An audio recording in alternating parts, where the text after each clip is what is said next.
topic for tonight is avoiding the pitfalls for success. When I think about just being an athlete and my journey, going from Brookwood High School in Gwinnett to the University of Georgia to the NFL, there were several pitfalls, challenges, obstacles that I had to navigate.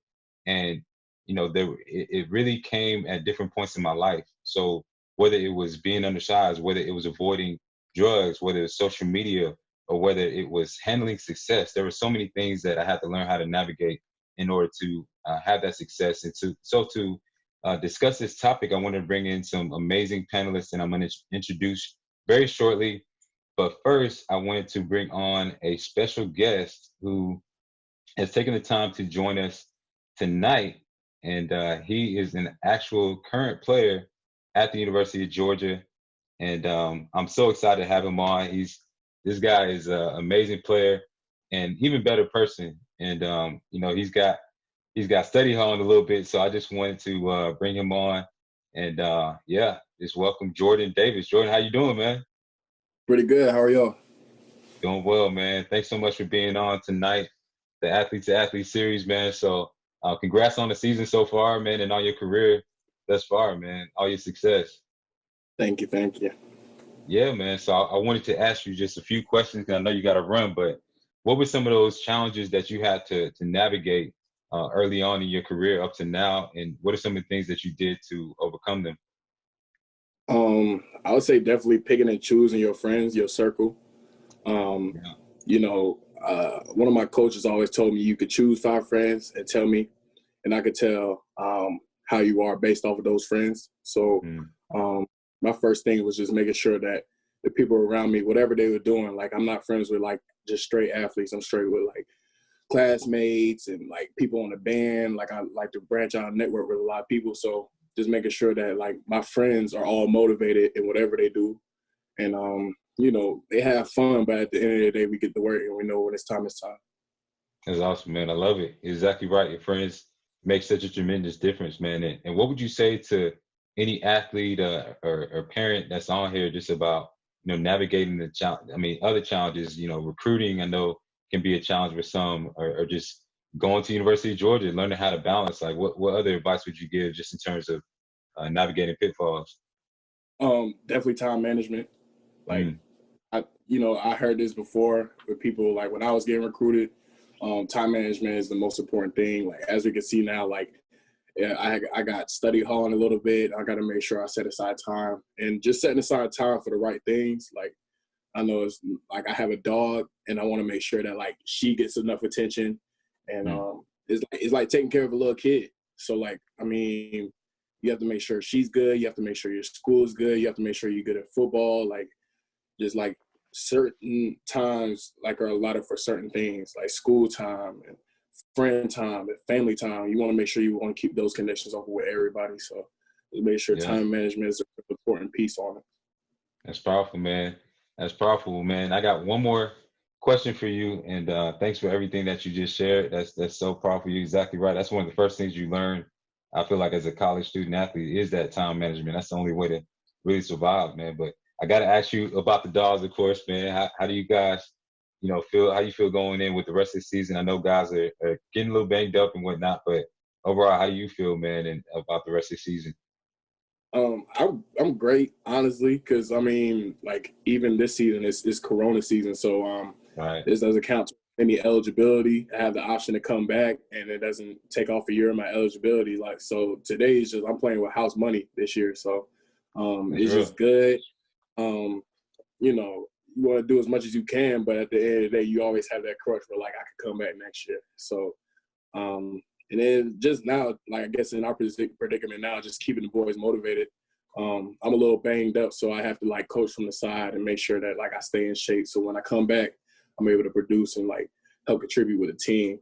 I miss them boys. I mean, I'm always running, but like it's just I want to make sure that morale is up because I mean we took 2 blows, so just they feel like we have nothing to play for. So I just want to make sure everybody's mind is still in there and we all motivated same way as we were in the beginning of the season. Love it, man. Love it, love it.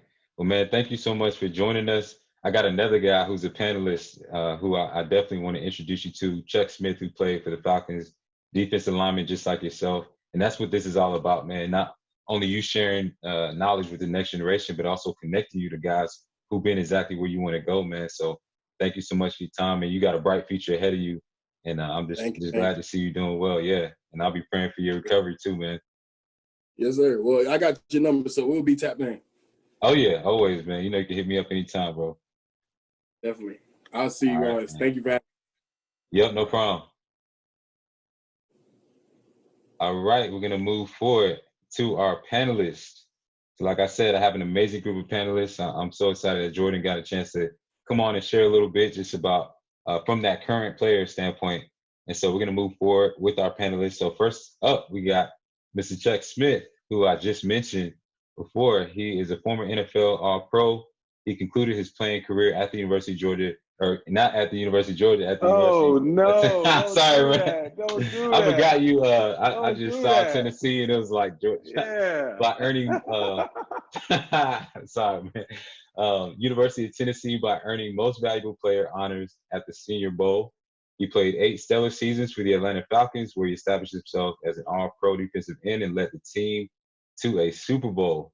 He is transitioned to be known as a preeminent defensive line expert in football who works with and identifies elite talent. Mr. Chuck Smith, how you doing, man? Glad to have you on. It's good to be here, Rennie. It's good to see you, man. I love the transition that you've made after your football career, man. It's pretty awesome to see, man. Thank you, man. You know how it is, and I'm honored to have guys like you that I can look up to, and that have laid the foundation. So I appreciate you being on tonight. It's great being here. Yes, sir. Yes, sir. We'll move forward with next guy, Eric Thigpen. Eric is a guy who I've known for a while as I was transitioning, as Chuck mentioned before. He was one of the guys who served as a principal and actually brought me in to speak, and we developed a relationship from there. And he is a high school academic support. He does a lot of different things. He'll tell you all more about what he does, but he serves as the executive director of academic support for Gwinnett County Public Schools. He's worked for the school district since 2005. In his current role, Mr. Thigpen provides leadership and support in helping schools maintain an environment where teaching and learning are at the centerpiece, as well as providing educational and recreational opportunities through community schools programs. So, Mr. Thigpen, how you doing? I'm good, sir. How are you? Man, doing well. Glad to have you on. Just share with us just about, a little bit about more about what you do and what you've been doing now with COVID. Well, Rennie, I tell you, we are just thrilled to be able to do what we do for our student athletes and for our students. First, let me say, I'm very proud of you. Thank you, man. As the coach against you play, watch you play at Brookwood as well as University of Georgia and the NFL, and to see you give back to your community, you're what it's all about. And so to see you do what you do, it's all the paycheck that we need in education. So very proud of you, and thank you for what you do. But man, we're just thrilled to be able to give our athletes, our student athletes, a chance to compete during very difficult times. I think our athletes are learning a lot about endurance and about fortitude, about togetherness during these difficult, challenging times. Heck, as you know, COVID-19 is testing all of us, right? And we've all got some fatigue over it, but they are hanging in there. Our parents are really rallying around us. Our school board is helping us. And we are committed to ensuring that our athletes have a great athletic experience, but even more so, a great education so they can be prepared for college, career, and life. Awesome, man. Yeah, and I just like you said, it's been a joy, and how you're proud of me, man. I'm thankful to you for guys like yourself who, continue to plant the seeds, continue to do the work. I know it's not easy being in your position, dealing with the knuckleheads and everything that like I once was, man, but I'm just honored to come from a great community. Like they say, it takes a village, man. So thank you for what you do, and I'm excited to hear your insights and your knowledge. All right. So we will move forward with our last panelist, and she is a boss. She's a game changer. Jessica McDonald. She is a USA Women's World Cup athlete, professional soccer player, and she's from North Carolina. She's a professional soccer player for the North Carolina Courage of the National Women's Soccer League. I apologize. The highest division of women's professional soccer in the U.S. and the United States. women's national soccer team. She recently, the North Carolina Courage won their second consecutive title, and she, of course, won the 2019 FIFA World Cup Soccer Team Championship. So, Jessica, thanks so much for being on tonight with us. How you doing? Oh, I'm great. Thank you so much for having me. I'm pretty excited. Yeah. So, how's everything been going for you with COVID and everything else? It's been very different. I think because obviously with my career, we travel a lot. You know, USA team, it's year round. We're traveling, you know, month to month. And, you know, I do spend a lot of time away from my son. I have an 8-year-old boy. And so it's a little different because, you know, I spent so much time with him lately, and it's been such a great bonding experience for both of us. So I guess you could see some pros and cons here with my life in regards to COVID-19. And, you know, I haven't trained as much, you know, like we normally do because we didn't have much of a season. We had a short tournament down in Utah. We were just in this bubble, and it was a success. No positive tests throughout the whole tournament, which was absolutely amazing. But, you know, just overall, I'm grateful to kind of give my body a nice little break. I'm 32 years old now, and, you know, these bones is kind of hanging on by a thread. So it's just nice to kind of get a break and spend time with my son as well. That's awesome. And I know that's so important for me. I have a daughter as well. She's 12 years old, and she actually plays soccer, which, well, I'm so honored to have you on tonight, and you know, just to share your story and your insights. But yeah, you're right. There's so many different things, from managing not having that regular season and things being out of whack to still managing time with your child. So yeah, I'm really excited to hear more from you. So we will get going with the questions because this gets going really, really fast once we get started. So the first person up, I'm gonna go back to the first order I started. So Mr. Smith, Chuck, what are some of the biggest mistakes you're seeing athletes make right now when it comes to their career?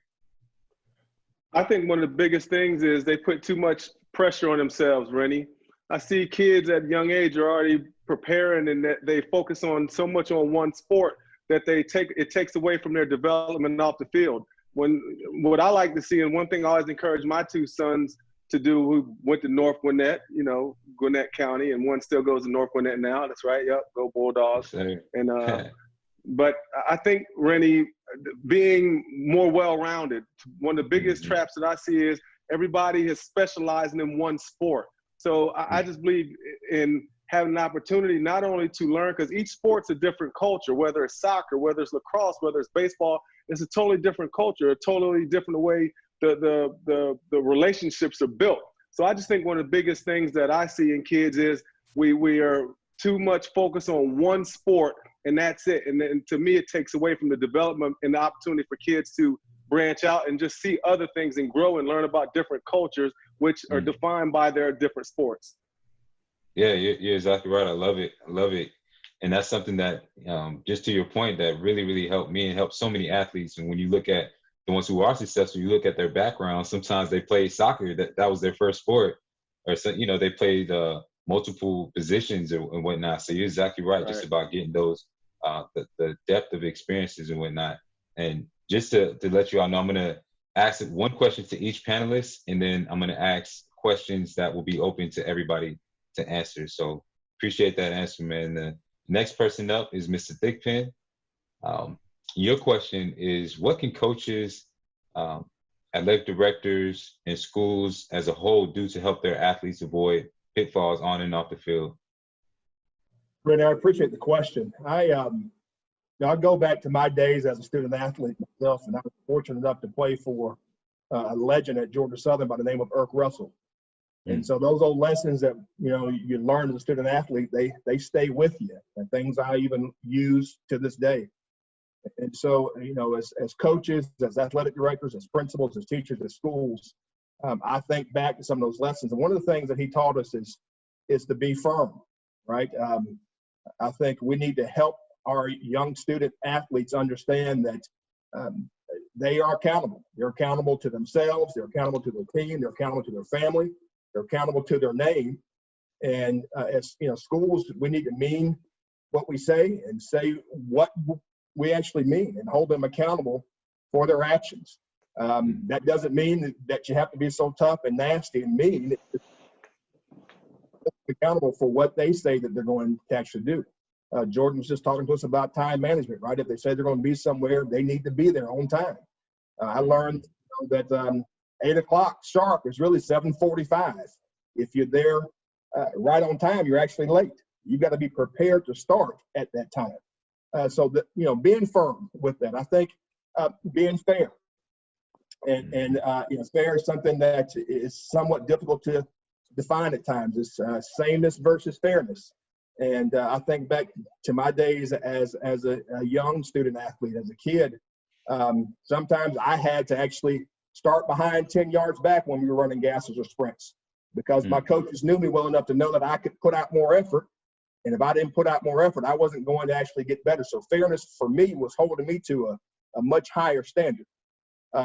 Sometimes, fairness might be given a little bit more flexibility for a student, the athlete that needs some success to build their confidence. So fairness, I think fundamental. Sometimes we just make things so difficult, complicated, and so complex, and we want to sound like we want to, pontificate on everything, but keep it simple. Keep it simple, stupid, right? Athletics is really about competition, right? It's about me versus my opponent, man on man, and lining up and seeing how good I am versus how good they are. Engaging and finding out what's inside of me and what's deep within inside of me. When I feel like I can't go another play, I can just go one more play.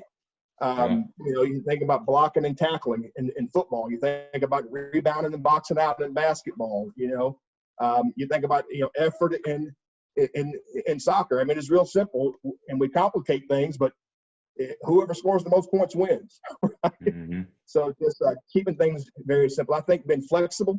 We've got to be able to change with times. We've got to be nimble, and also just keeping things fun. Right. We can't be the fun police up there. Kids want to have fun. Kids need to be able to stay young and to enjoy life as much as they can while they're young. I have a 17-year-old and an 8-year-old, and I want to make sure that they enjoy life, right? They enjoy life to the fullest before they have to get on to these adult responsibilities. So allow kids to be kids and enjoy things. So be firm, be fair, be flexible, be fundamental, and be fun. Awesome, man. A lot of knowledge, man, in that answer. You're exactly right. I truly believe in that accountability and fairness. When I think about that accountability, there's so many instances where you have a lot of athletes who, because of their ability, because of their talent, a lot of people don't hold them accountable, or, they have that sense of like favoritism almost. And then that ends up catching up with them later on in life when somebody is firm on them. They don't know how to really respond. And then another thing you said that stuck out to me was really focusing on building the character and fundamentals, which I believe, you can go as far as you want to go in sports, but that character and those fundamentals and the discipline and, like you said, all those things really are what makes you a true success after your playing days are over. And then last but not least, keeping it fun, man. So I appreciate everything you shared. So moving on to Jessica, the champ. So Jess, you had an amazing career. You won at every level pretty much. So tell us about your road. Tell us a little bit about your road to success and how you've been able to avoid pitfalls along the way. Yeah, I mean, I've had one major knee injury when I was 22 years old. I had gotten drafted out of University of North Carolina to Chicago at the time, and this was exactly 10 years ago. And I fully ruptured my patellar tendon. This is an injury that really happens in American football and in car accidents. It's just not a very common injury. And so my surgeon gave me this very slim chance of playing at a high level in sports again. And wow. I thought my career was really over at the age of 22. And so obviously for me, I grew up competing. Being an athlete, sports, it's always what I've known. And I grew up the only girl in my family. And, I grew up in the 90s. I was born in the 80s, but grew up in the 90s where obviously there wasn't the technology that these kids have nowadays. And so obviously we're always outside. We're always very active kids. And so I guess I had this chip on my shoulder growing up because I was the only girl in the family. So I had to hang with the boys. In order for me to do so, I couldn't go out there and act like a girl. I wasn't allowed to cry or else they'd kick me out. So I had to be tough. And so I guess I kind of just carried that underdog mentality on over, okay, surgeon said no, science said no, but God said yes, because, Right. I was given another chance after I recovered. It took 2 years to recover, got back Wow. into the swing of things by 24. And I mean, obviously I had some ups and downs along my path. I got traded to 6 different teams with my son by my side this whole journey, Wow. years old, and been traded to 6 different teams, 5 years. And imagine, like, as a single mom, I'm bopping from state to state, trying to figure out a whole new support system all over again. So yeah, I got frustrating, but here I am with this chip on my shoulder, with this underdog mentality. Like, I can do this. I've been through a lot throughout my life. I worked my tail off to get to where I want to get to, obviously, and where I'm at. I'm a pro. And so it's been a path where, like, I just had to really just suck it up. And obviously we know throughout our lives, we're going to lose, we're going to fail at some point, but it's how you come out of those failures, how you come out of those losses is what truly going to define your character. And so I wanted to obviously set an example for my son, what it takes to be, the character that you are. And, I'm just pushing through this whole entire journey just to obviously impress him. I want my kid to say he's proud. He was proud of me. He was at the World Cup with me last year in France. I've been the only mom on most teams I've ever been on. I was the only mom on the World Cup squad last year. And so the world considered me like the soccer mom. And so it was nice to have that chip on my shoulder because, I'm the only one there with the kid. I'm the only mom on my North Carolina Courage team. And so I like to take that chip and use it to my advantage. So that's something I also like to teach the youth, like, there are negative things that happen, but you turn into something positive. You can be an underdog. You can stand out. You're out there for your strengths. And so I just like to take those things to my advantage. Yeah, that's powerful. Me, round of applause. Like, wow, that's amazing. Thank you so much for that answer. And I didn't realize how many things we had in common. Like, I tore my patella tendon as well too back in 2017. That's how my career ended. Oh. And yeah, I mean, freak accident. You said that too. It only happens in football and car accident. Yeah. And yeah. So I mean, wow. Like, I can't imagine trying to come back from that and playing at a high level in the championships and then being a single parent. I mean, my daughter's born, I was 20 years old, so I totally understand, but I know it's a whole different story when you're a mother. So wow, I mean, just thank you for sharing that and that underdog mentality. I think for all athletes out there, if you don't have that underdog mentality, if you don't have that chip on your shoulder, you're somebody that's used to always being a starter, used to things always going well. Eventually, you're going to face something in life where you're going to need that, where you're going to have to feel like, somebody's doubting you, somebody's saying no, and you have to push through. So I see exactly why you're a speaker now. So thank you so much for sharing that. That was powerful. And so now I'm going to give a question for the entire group. Anybody can take this on. And then also attendees, you can feel free to start posting your questions in the chat area, whatever you have in mind. We're going to give you the opportunity to speak as well if you want to. But my first question to you all, and you kind of hit on this, Jessica, what advice would you give to parents who are preparing their athletes when it comes to facing challenges and avoiding pitfalls to success? Anybody can take this one on.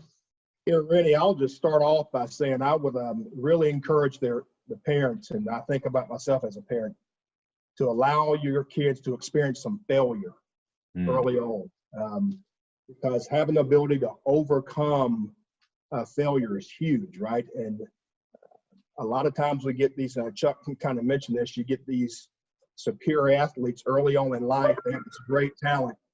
And at some point, your talent alone won't get you there, right? I mean, effort eats talent for breakfast, lunch, and dinner. So helping our young people understand that it's really about the effort that they put out, being able to overcome adversity, like Jessica so beautifully described. Life is not always easy. It won't be easy. And the things that we learn in athletics about how to overcome, about how to pick yourself up, how to lean on a teammate, how to be vulnerable, how to put out effort, I think is something that parents really need to foster and create in their young people. Powerful. Anybody else want to add anything?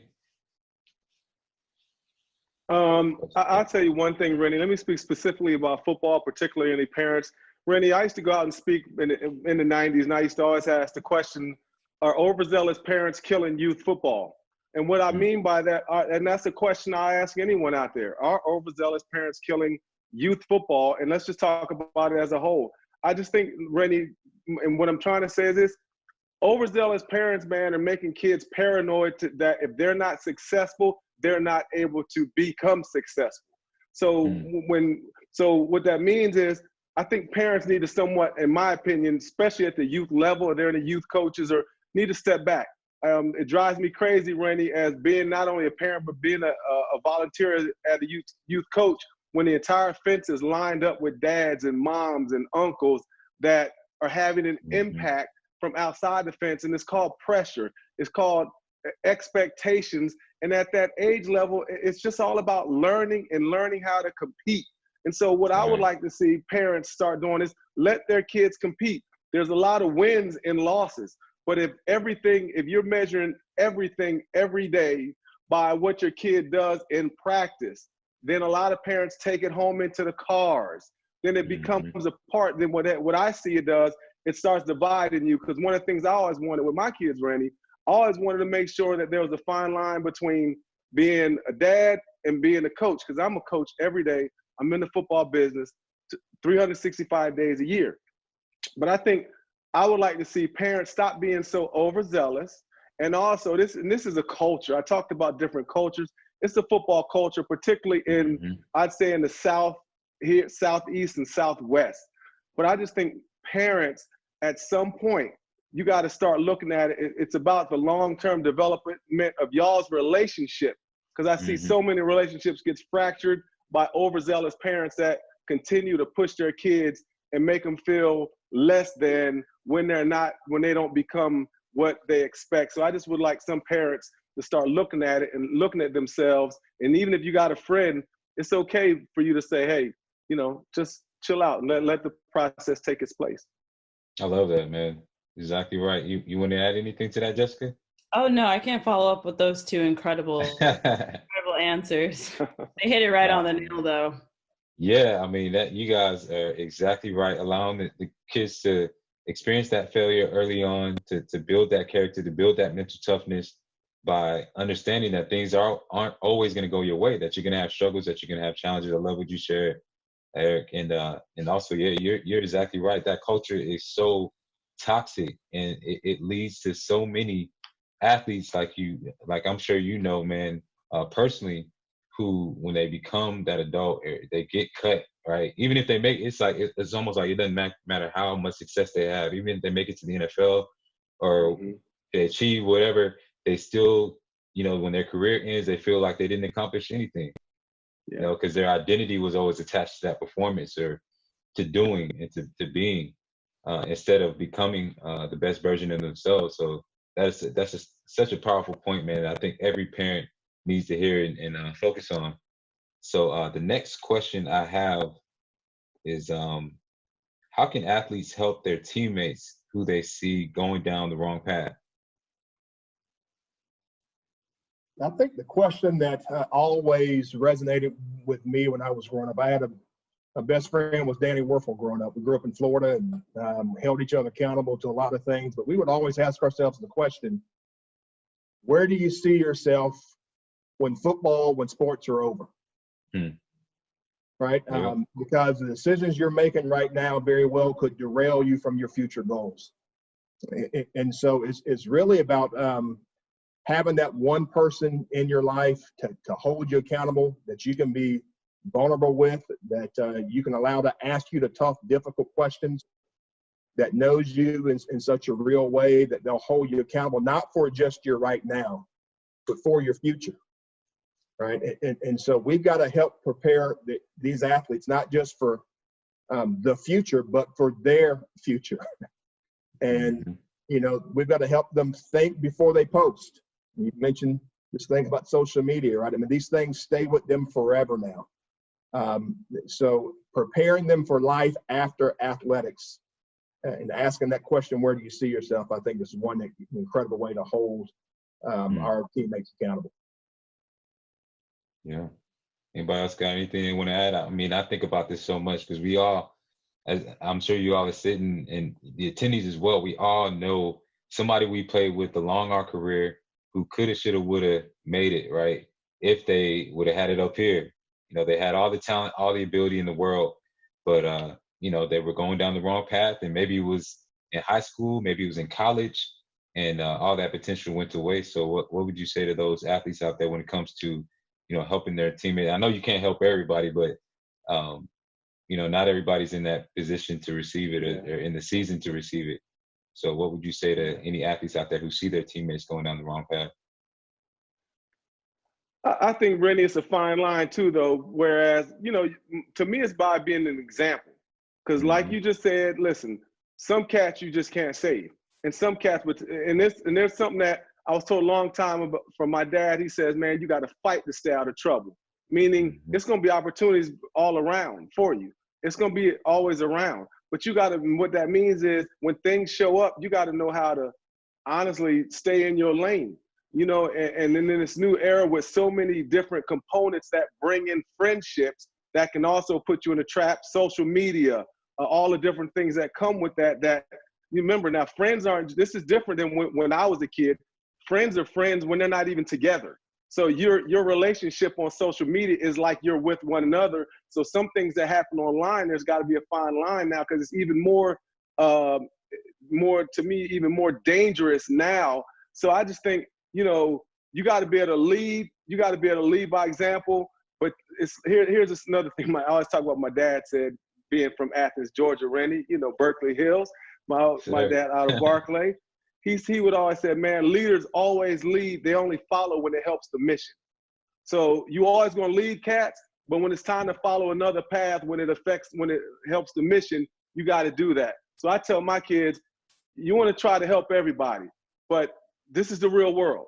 You can't try to help people, man, and take yourself in some other direction where it's going to affect you. So it's a lot different than when I was a kid, just trying to pull your boy up. You know, you got to, you know, be that's real delicate, but you definitely got to lead by example, and you just got to follow if it's going to help that mission. Yeah, I love it.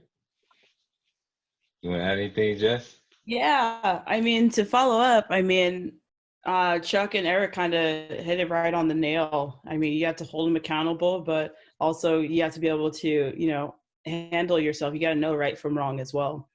But I know that there are a lot of kids out there who don't have the greatest examples in their own households.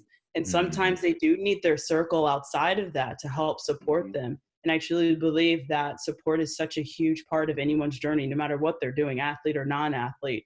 I think that sometimes when we're in a funk as human beings, we do feel alone, but we do need our people by our side, whoever that may be, whether it's a relative, a best friend, whoever it may be. But as far as, you know, obviously being a pro, we're at a level where we do have to hold each other accountable. You know, if we do see a teammate, it's in a very approachable situation. Whereas in high school, you know, they're like at this vulnerable, weird, awkward stage. And, you know, you kind of have to use your words very wisely with, you know, the younger players. But when you're a pro, you got to set yourself straight. So the mentality, depending on the age group and the level of athletics, obviously as a pro, you know, you have to kind of bite your tongue a little bit and hold yourself accountable, hold teammates accountable, whatever the case may be. But younger group, that's where their mentorship starts within their athletic careers. And so sometimes that's where coaches come into par, teammates come into par to help support these kids, because sometimes they just don't have it at home. And so it does start from even outside the home. And, you know, I think for anybody can use any type of encouragement, especially the younger athletes. Yeah, no, you're exactly right. I shared so many great things, and I love what you said just about having that village and having that community support. I mean, I was definitely one of those. I had great parents good parents at home, but they were working a lot. So I found myself finding ways to just get in trouble, be a knucklehead, not because I was a bad kid, but because I was curious and, you know. And if you would have asked me back then, I was like, if you would have asked me like, why'd you do that, Rennie? I would have been like, I don't know, like, and I really didn't know. So just dumb stuff like that, I feel like a lot of these kids are experiencing, just trying to grow and figure out their identity. So you're exactly right, man. And we got one question from the audience member, Scott Garver. He's got a good question, and I'm going to allow him to talk. Scott, you there? Rennie, my man, how we doing? Hey, doing good. Appreciate you being on. Oh man, I just got off the phone with Rachel Perkins. She says hello. So Nice. Panelists, you guys are incredible. I appreciate all the great conversation this evening, but I'm really curious. I live in that athlete transition space. I'm a former football player. And now we have a new element being introduced to the NCAA. So as NIL is becoming a reality in the NCAA, what advice would you give to young athletes coming up who will now have the ability to earn earlier in their career than ever before? That's a great question. What's NIL? I never heard that. So name, image, and likeness. So they're going to be able to start to earn, it's going to pretty much erode amateurism. And so college athletes can now earn on their, name, image, and likeness. I got to answer on that, Rennie. Yeah. Let's go. Cut the check. These guys' likeness is being used. I mean, this is a business. And if anybody ever says college football is just about the scholarship, or that's not really factual. To me, it's about time that the Tim Tebows, the Rodrigo Blankenships, all the guys who have created incredible brands that the university uses their likeness, uses sales. I think they should be able to, benefit from that. And the thing is, the difference is all the guys that we're talking about, when I just talked about Tim Tebow, he never made it big in the NFL. So it's not really about the guys that make it. David Pollock, are you kidding me? David Pollock would have put out jerseys when he played at Georgia. He would have sold more jerseys than anyone in history. So to me, It's a business. And now you're starting to see the NCAA, finally have to relinquish some of that power, because those guys deserve to be compensated, because college sports is a business. Every weekend it's a business. Tailgating is a business. Hey, Rennie, when we go to Georgia game, how many times are we going to see the big tents with Georgia on them? Oh, yeah. But who built that? Herschel ain't getting no money from that. So now, back when Herschel was playing, he should have been able to receive some of the revenue in a constructive way. But believe me, it'll be something I think be fair. Because remember, everybody's not going to get it. But there are going to be some guys, like some of the guys that just named, that their brand were marketed more like professionals. And I personally think that the guys should benefit from it. Chuck, I agree. And Scott, I'll just say, Rennie's a prime example of this, right? I mean, you've got to be able to protect your brand. Yes. Right? Because the things that you do early on may very well diminish your return on your brand if you do something stupid, right? So protecting your brand, but also being able to leverage your brand. You've got a story to tell. However far your athletic journey took you, everybody always wants to hear about that athletic journey, those inside tips, your successes, your failures, right? So leverage your brand, but market your brand as well. And so you are a brand, and you have something to sell. You have something to offer and something to leverage in this world. And it's a matter of finding your niche, as you navigate through this world. It could be in athletics, it could be in the business world, it could be in the service industry, it can be in ministry, it can be in medicine, it can be in a number of places. But leveraging who you are, your unique story, and protecting your brand.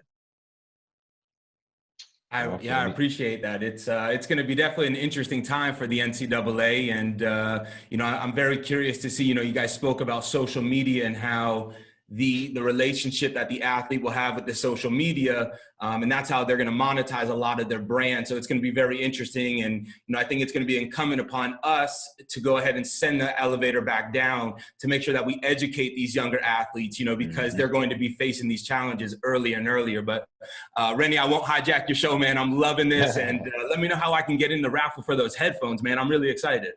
I got you, bro. I got you. And just to add to that too, man. Although, I agree with you, Chuck, it's going to be an amazing business opportunity, and these guys need to understand that this is a business. And that's even for myself and for so many athletes, when we get up there, it's like, oh, I'm so happy to be here. This is my dream, blah, blah, blah. But over time you realize, like you said, it's a straight up business. And then, like you said, Eric, just understanding how to build and leverage and protect your brand is everything. I still feel like there's some pitfalls that can definitely come from this. And one of the things is guys not understanding that they have a brand, right? If they just are automatically hit with the opportunity to make money, that's all they're focused on. They're not really thinking about necessarily, who I align my brand with and how that can affect me. Or it's gonna open up the door too for what I call vultures. So those people who are your sports marketing folks, those folks who are the assistants for agents that just really want to take advantage of you while your name is hot, and then after the fact, kick you to the curb. So I think athletes really are going to have to be educated to the max. If they just open up the floodgates and they're just able to do their own thing, they can do their appearance at the club one weekend and they can do a camp and whatnot, it's going to be good in certain aspects, but it can definitely get out of control. And I don't know if the NCAA is going to put that in place or not. My thinking is they might just open it up with no boundaries so they can see exactly what I'm talking about happen and be like, oh, okay, see, that's exactly why we didn't give them their likeness. That's exactly why we tried to protect them. And I really think, like Scott said, it's up to us to make sure that we educate the next generation of athletes. Me, myself, personally, I put it on myself. I'm holding myself accountable to make sure that every guy I talk to, like a Jordan Davis, let them know, hey, like you only got one brand. You got a small window of opportunity to capitalize on this platform. So make the best of it. Like treat people right, build relationships, all those types of things. And I hope that will resonate with other former athletes to do the same thing. So thanks so much for that question, Scott. Yeah, I don't know if I'm still on, man, but this is it's such a hot topic right now. And, I mean, you talk about sort of opening it up, and I think that so much is going to be just there's just so much that we don't know, and the ripple effects are going to really disrupt the foundation. And so Title IX is going to be another one that really gets disrupted as we are able to go ahead now and earn on the name, image, and likeness. And so I think sports, as we traditionally knew it, is really getting shaken up by COVID and this new notion of we can earn. And so, I saw, people in here from high school, middle school. I mean, if there's no more amateurism, hey, can I start earning in high school now? Can I start earning on TikTok in middle school? So, it really has a lot of ripple effects. Rennie, let's connect offline, man. I'd love to continue this conversation. Yeah, no, that's definitely a conversation that needs to be had. You want to add something? Rennie, yeah, I want to add something, Rennie. Well, first and foremost, the kids are already winning on TikTok. They're multimillionaires every day. They're kids that it didn't affect the NBA. Kids are going right from the NBA to high school, going from high school to the NBA. And let's stop now. Let's cut the crap now. Are you kidding me? These kids right now are going to camps. They're going to the Under Armour. They're going to the Nike. They're going to the Oakley. They're going all this. It's a business. The parents are involved in the business. 707's a business. So if you think these kids are coming to this naive, if you don't think the branding companies, these colleges are already preparing for it, Rennie, I go and speak at 65 colleges a year on football development. They are already working on the branding partnerships and the managing and the classes that they're going to have. Because guess what? They didn't ask for it. They got backed into a corner because they know it's not right. So it's not going to take away from amateurism at all. The guys are amateurs. It's just going to benefit those guys that, guess what? I went to college to earn money. Wow. I went there and my brand became a way I can earn money even though I'm not an NFL player, even though I'm not a soccer player that's a world, on the World Cup tour. So as much as it's not going to be the wild, wild west, but those are scared tactics that people want to believe that it's going to happen because that's the traditional world. This ain't our world, man. This is a different world when it comes to the branding. And when social media, the biggest benefit to this new generation is that you got 8-year-olds playing video games online, making millions of dollars that stop going to school. Am I saying that's right? That's not for me to say. But all I can say is this: we're going to penalize people because they earned a scholarship that's going to help a school make Will Muschamp just got $15 million for leaving South Carolina, got fired. He didn't do it because he didn't get $15 million because he got a raise. So to me, looking at what these kids deserve, because I was one of them, but I don't look at it as the amateurism I just think it's just now going to be a new part of the economy, and people they're not going to let kids just go out there and just broker themselves. There are going to be things put in place, but I'm just a big proponent of that, Rennie, because I watch each and every day. I watch coaches benefit. I watch guys that go to school who have a big name, who leave there. They don't go pro, but they're big time at their school. They're big at Auburn, Tennessee, and Georgia, but they get out of school, they're absolutely broke, and they don't have a job.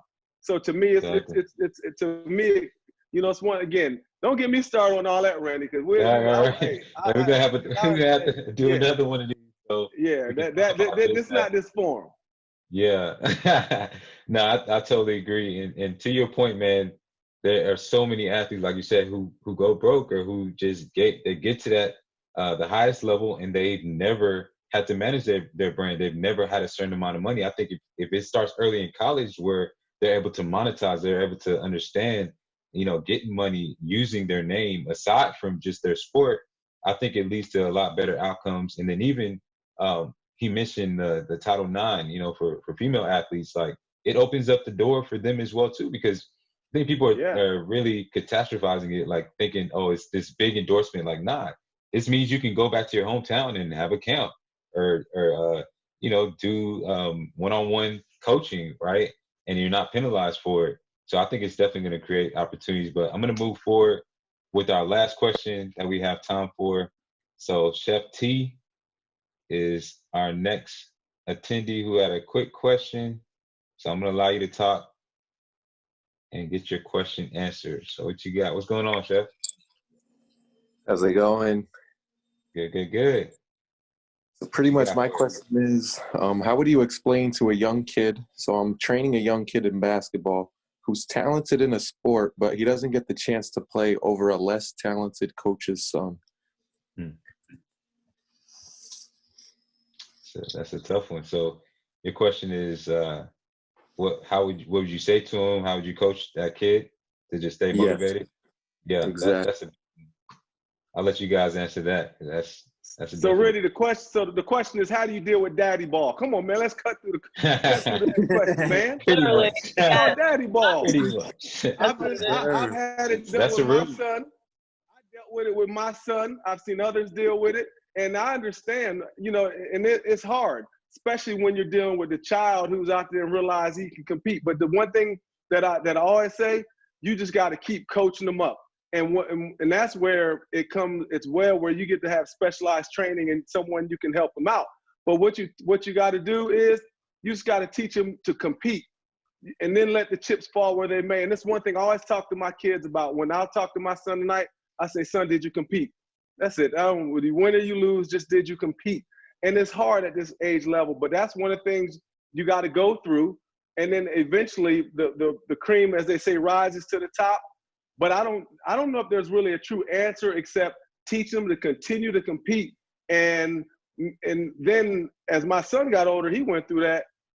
I mean, he doesn't even talk about it now. He became, a good player and was able to, get some opportunities. But, a lot of people go through that. My son went through that in soccer.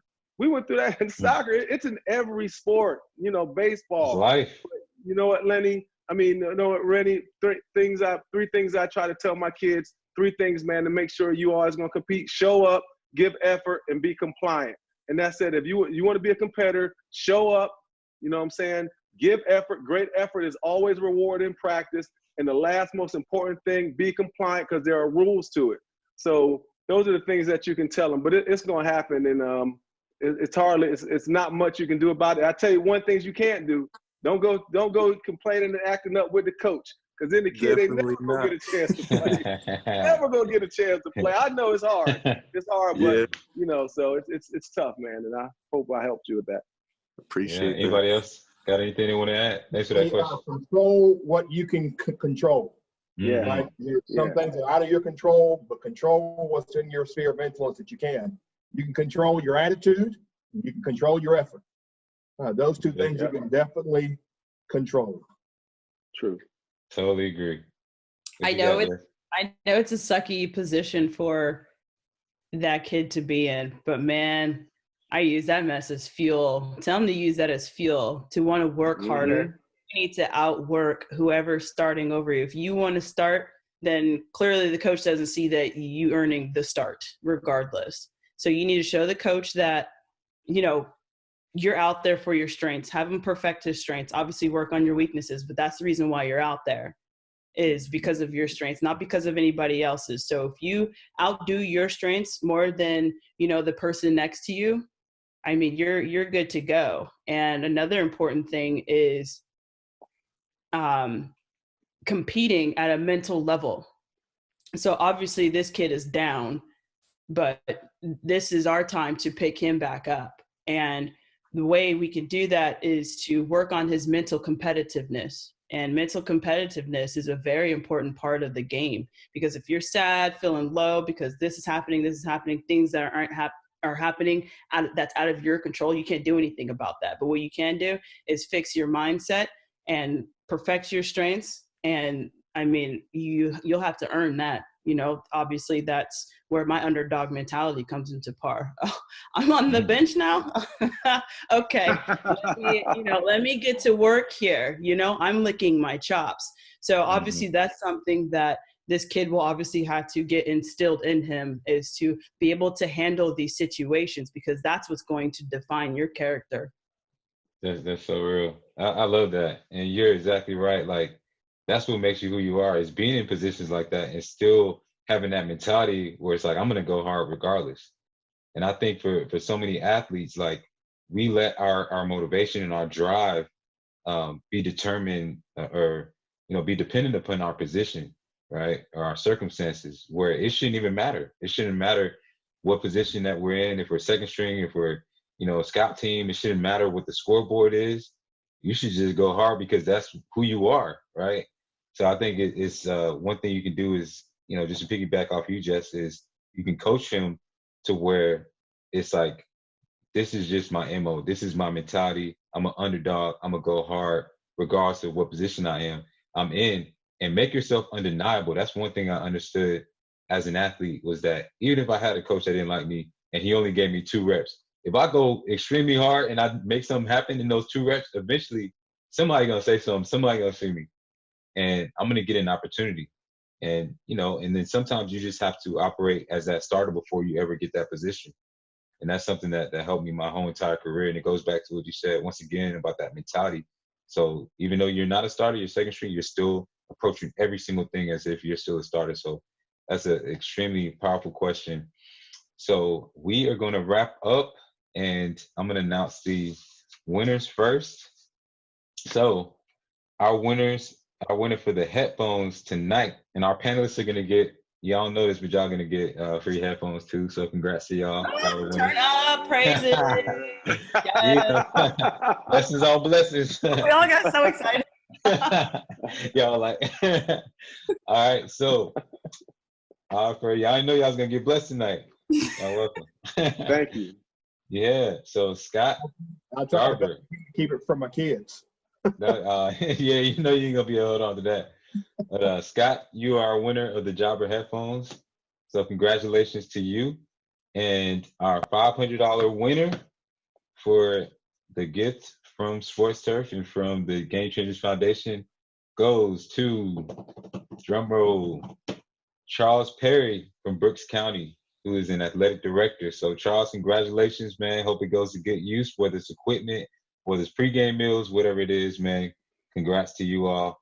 And so to wrap up, I want to get some final thoughts from our panelists, and just also tell the audience how they can get in touch with you as well. So Jess, why don't you kick us off? Yeah. I wanted to obviously mention Michael Jordan's story a little bit, because we're talking about basketball. He did make his varsity team, and then look at how he came out of that. You know, right. That's an incredible story. So I did want to throw that in there real quick. But how you guys can reach me, I have Twitter, J_Mac1422. Instagram is JMac1422. If you have any questions for me, I am all open with questions. If you have any questions about your young athletes, I am always here for that. That's exactly what I'm here for. It's literally my purpose outside of soccer, is to obviously help out with our youth as much as I possibly can, because they're our future, and they need some inspiration in their lives and some support. And obviously I can use form, especially as a professional female athlete, to my advantage. And so, yeah. Awesome. All right. Thank you so much. And Chuck, you're up next. How can, or your final thoughts, and then how can the audience get in touch with you? My final thoughts are as I'm a parent, just like a lot of everyone that's watching, or if you are a parent, I'm a parent who had a son that never played. I'm also a person that was an underdog. I was undersized. I'm also a person that was the first generation of Proposition 48. I'm also a person who was a college coach, then was fired as a college coach. I'm also a dad who had kids. So I'm just like everyone else. And the one thing that I think that defines who you are is your effort. The one thing about me, Rennie, what you said, I don't care what, I believe I'm gonna win. Everything. One of my slogans I'm a pass rush trainer with football players at all levels, is live life every day like it's 3rd and 8. Rennie, I'm a winner. I know I'm gonna win at whatever I do. Even when I lose, I just keep competing. So the one thing that I've always learned, and being that as many different seasons in my life, and I've had highs, I've had lows. We've all had them. But the one thing is, I believe in myself, Rennie. I believe I can host a show. I believe I could do TV. I believe I could be a trainer. I believe I can be a coach. I believe I can be a teacher. So I'm just like everyone else, and I want success. But the first thing is, you got to believe, and you can't be a procrastinator. I'm not a procrastinator, Rennie. I'm a go-getter. Just like when I first seen, when you was on the scene after you retired, I was like, hey, let's go, buddy. Let's go. You got it. You got the it factor. Sir. And I think we're in different seasons of our life, because God puts us in different seasons. But in every one of my seasons, I failed, but I continue to give my best effort I can. And the way people can reach me is just put Chuck Smith, NFL, and just a search engine of any sort, and my Twitter, Instagram, and all that stuff will pop up. Awesome, man. You're the man. I appreciate everything you shared tonight, both of you all. And Mr. Thickpin, wrap us up, man. Final thoughts and how everybody can get in touch with you. Hopefully nobody has to come see you in your office.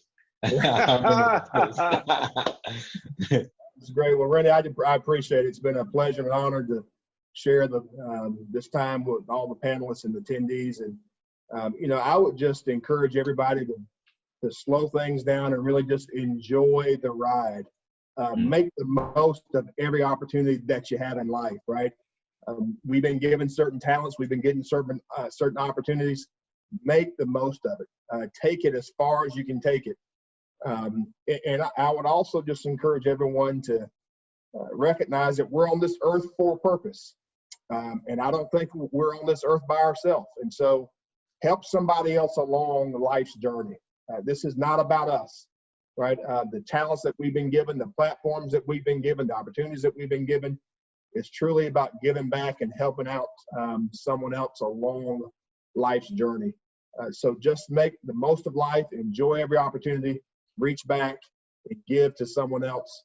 And I think you'll find a lot of fulfillment in life taking that approach.